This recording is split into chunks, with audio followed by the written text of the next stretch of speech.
Fatoumata Sissoko était encore une enfant lorsqu'elle prit conscience de l'importance de l'agriculture dans sa région. Née à Kindia, en Guinée, elle grandit entourée des champs verdoyants d'ananas, de mangue et de papaye qui faisaient la fierté des agriculteurs locaux. Son père, comme la plupart des cultivateurs du village, travaillait la terre avec passion. Mais les revenus étaient faibles et instables. Je suis fille d'entrepreneurs agricoles et j'ai été passionnée par l'agriculture et la transformation agroalimentaire depuis toute petite. Très tôt, Fatoumata a compris que quelque chose devait changer.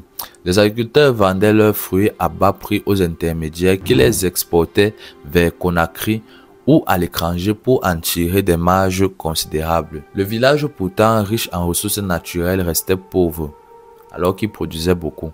Un jour, alors qu'elle observait sa mère sécher quelques mangues au soleil pour éviter qu'elle ne pourrissait, une idée germa en elle. Et si on pouvait conserver les fruits plus longtemps et les vendre directement sur le marché, se demanda-t-elle. Cette réflexion apparemment anodine allait marquer le début d'une grande aventure. Déterminée à changer les choses, Fatoumata a poursuivi ses études avec acharnement. Elle décrocha une bourse pour étudier l'agriculture et la transformation agroalimentaire à Conakry. Là-bas, elle découvrit les techniques modernes et de conservation des aliments, ainsi que l'importance du bio et les opportunités qu'offrait l'agriculture des produits transformés. Mais malgré toutes ces connaissances théoriques, la réalité du terrain était différente. À son retour à Kindia, elle le fit face à de nombreux défis. Premier défi, c'est le manque d'équipement. Elle ne possédait que des moyens rudimentaires pour commencer. Deuxième défi, le scepticisme des villageois. Comment tu peux réussir là où nous on est échoué depuis tant d'années, machin,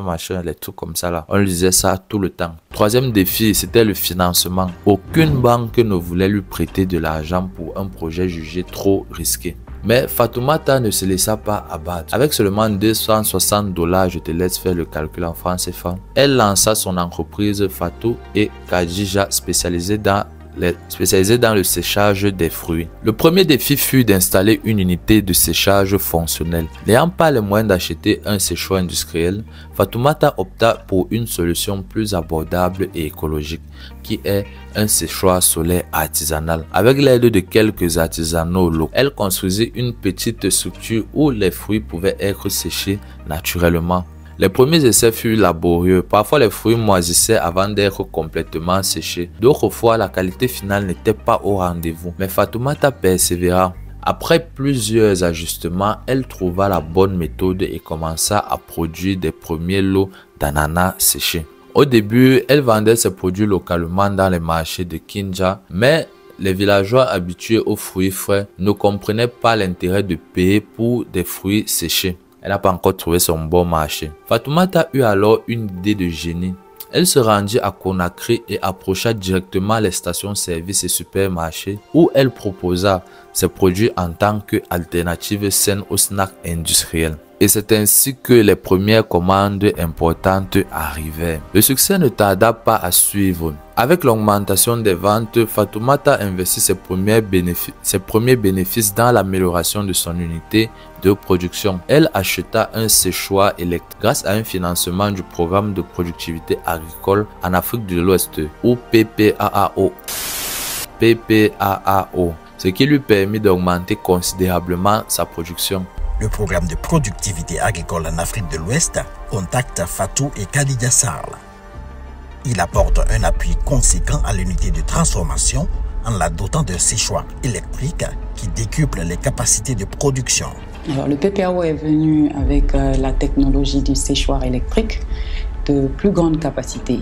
On passait de pratiquement 100 kg de produits frais par jour à 2 tonnes de produits frais par jour. Alors le PPAO est venu avec cette technologie et ça nous a permis d'augmenter nos capacités, de toucher un plus large marché, de pouvoir contribuer à écouler les produits des producteurs parce que on est implanté dans une zone de production par excellence d'ananas et de mangue. Alors tous les invendus de ces producteurs-là, on avait la capacité de récupérer à travers la grande plateforme que le PPAO nous a offert. Alors le PPAO est venu vraiment à point nommé parce qu'on était dans cette optique de développement déjà de l'entreprise, mais aussi l'employabilité des femmes et des jeunes de la zone et pouvoir pallier à tout ce qui est perte post-récolte des producteurs de la zone.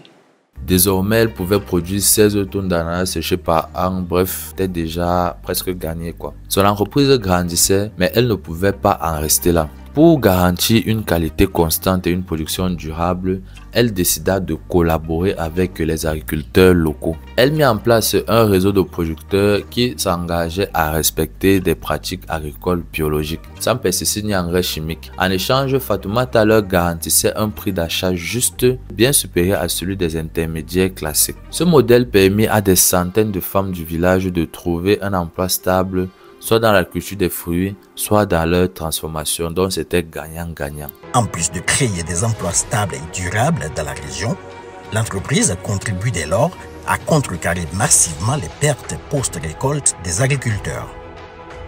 Le but de la manœuvre stratégique consiste à racheter les productions et les invendus des agriculteurs de la région, les épargnant ainsi du stress des pertes.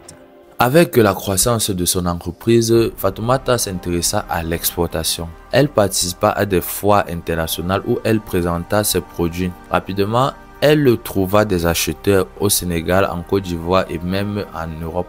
C'est dire à quel point ces produits avaient du succès. Ces produits 100% bio séduisaient par leur qualité et leur goût unique. Elle obtint même des certifications qui lui ouvrait les portes des grandes enseignes. Ce succès lui valut plusieurs distinctions. Elle fut invitée à de nombreuses conférences pour partager son expérience et inspirer d'autres jeunes entrepreneurs africains. Je suis fière d'être une femme et une agro-entrepreneur, dit-elle. Mais malgré tout, les défis restaient nombreux. Il y a toujours les défis. En effet, avec la demande qui explosait, le transport et la logistique devinrent un problème majeur. La Guinée ne disposait pas d'infrastructures adaptées pour transporter des produits fragiles sur une longue distance. Fatoumata a dû innover pour garantir la fraîcheur de ses fruits séchés. Elle investit dans des emballages biodégradables capables de prolonger la durée de conservation et travailla avec des partenaires logistiques pour optimiser la distance. Mais un autre défi l'attendait, former la prochaine génération d'agriculteurs et d'entrepreneurs. Fatoumata savait que pour pérenniser son entreprise, elle devait investir dans la formation des jeunes. Elle lança donc un programme de formation destiné aux entrepreneurs tout en se lançant dans l'agriculture biologique et la transformation agroalimentaire.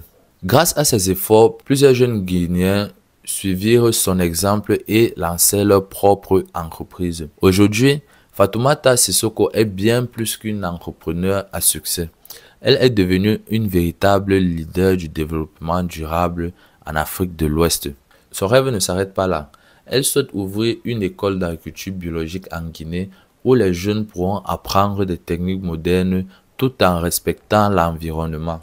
Lorsqu'on lui demande le secret de sa réussite, elle répond simplement « La terre nous donne tout si on sait l'écouter et la respecter. » Oh là là, L'histoire de Fatoumata Sissoko prouve que l'agriculture peut être une véritable opportunité économique si elle est abordée avec une vision moderne et durable. Grâce à son courage, son innovation et sa détermination, elle a transformé un simple projet de séchage de fruits en un modèle économique durable qui impacte toute une région. Elle est aussi une source d'inspiration pour de nombreuses femmes africaines et prouve que l'entrepreneuriat féminin est une force incontournable pour le développement de l'Afrique. J'espère que cette vidéo t'a plu. Si le concept t'intéresse, dis-moi ce que tu en penses en commentaire.